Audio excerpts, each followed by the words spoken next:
En goeiemiddag. Ek het my vorige video gedoen.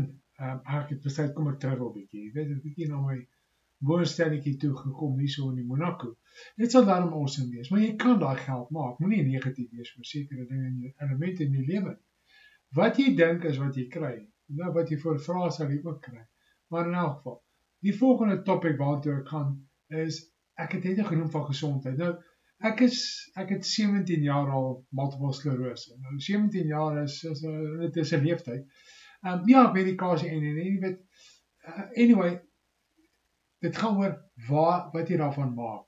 'n Siekte is normaal in hierdie lewe wat ons in is. En Satan gooi die simpel goed in ons pad, maar die Here gee dit nie vir jou nie, want die Here sal jou genees. En jy moet deur dit druk, jy moet nooit opgee in jou lewe nie, verstaan? Nou, ek het baie ervarings in my lewe al gehad, in baie opsigte, maar die MS het op 'n tyd gekom in my lewe wat ek 'n absolute was terrible gewees. Ekskuus, ek moet net 'n stukkie koffie vat. Nou in die aard van die saak, gaan dit oor die volgende vir my.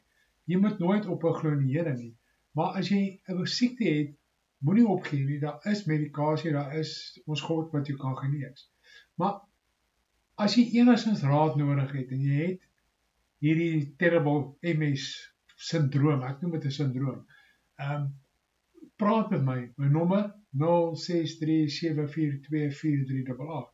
Deel dit met mense en ek kan jou nie genees nie, glad nie.